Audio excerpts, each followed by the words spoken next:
Hi, it's Domain Dave from CheapWineFinder.com with another companion podcast for value price wine we wrote up a review of on the CheapWineFinder.com website. We've been doing that site for 15 years. The podcast is relatively newer compared to that anyway, but we've been doing that a few years too.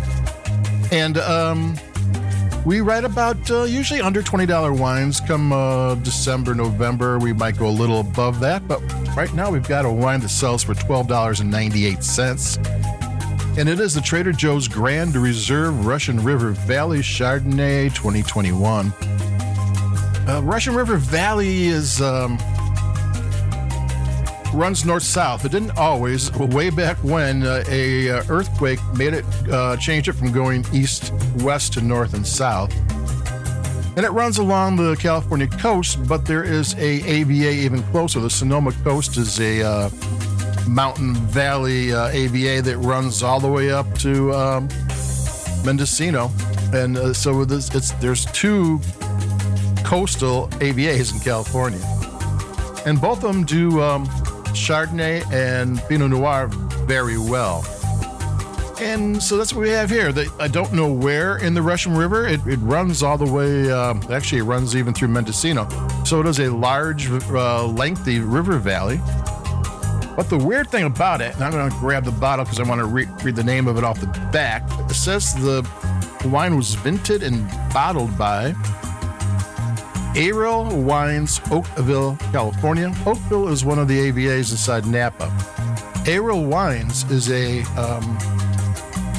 high-end boutique winery doing Napa wines that have had winemakers. Their last winemaker was from Silver Oak, and the new one's from Turley. Both very high-end, and what are they doing with this wine?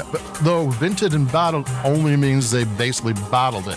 So why is this small Napa winery bottling a Trader Joe's Grand Reserve wine? It doesn't make sense to me, because you could figure they could have gotten somebody anywhere. I mean, a bottling line's a machine. I mean, there's not that much, nuance to it. So that's kind of a mystery here.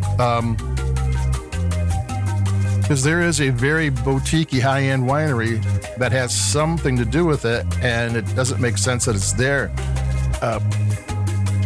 Don't know. I mean, did somebody that is a part of this winery have another company that will do custom wines, and then that custom wine company didn't have a bottling line, so used theirs? I don't know, but that's my guesswork is that this is going to. Well, I know. This is a wine that tasted more expensive to me. For one thing, value-priced Chardonnay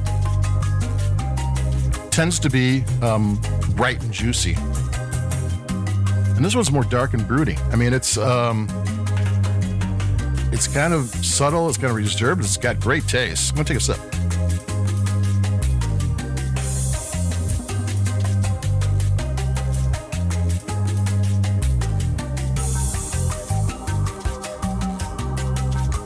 But like I said, value price wines tend to be juicy and bright, and they're puppy dogs wagging their tail. Everybody loves them. This one tastes more elegant and a little bit on the expensive side, which might be something the Grand Reserve. Trader Joe's used to try to give you guidelines what the Reserve was, what the Grand Reserve was, what the Platinum Reserve was, what the Diamond Reserve was.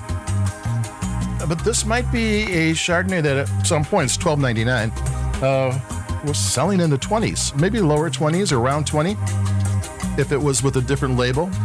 It's really well made. This is not something that just got thrown together, I don't believe. And it also, I think, is one of those wines that part of it is oak aged and the other part of it isn't.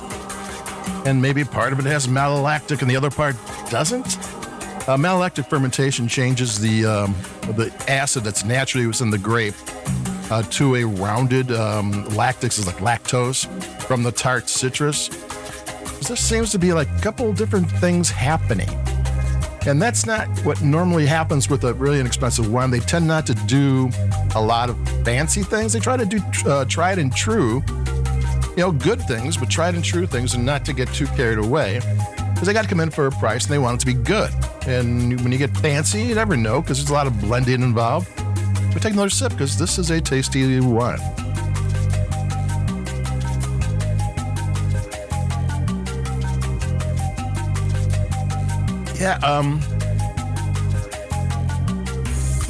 I mean,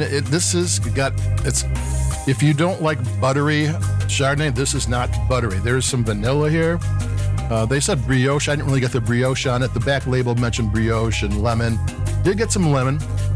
Did get spice. I did get a few things.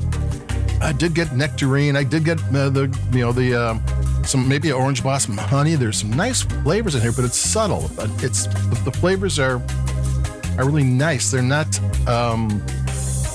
they're distinct, but they're not overpowering. It's kind of I'm kind of confused. Why is there a high-end boutique Napa Valley winery doing the one thing that you really don't need a high-end boutique Napa Valley winery to do is bottle the wine? Anybody can bottle the wine. I mean, the cheapest winery, the winery that makes $6 wines has the bottling line doesn't care what the price is.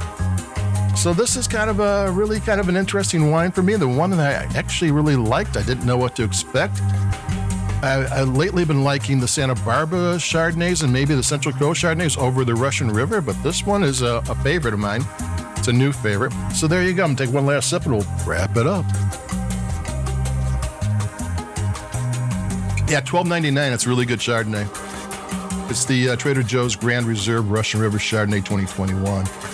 So there you go. Like us, we like your podcast, if you will, like always. And let's see, we have more wines coming up. It's going to be April. I think we'll get a few in before Easter, and we'll talk to everybody in a couple of days. Stay cool, stay warm, or whatever. And adios. I'll be talking to everybody. Bye-bye.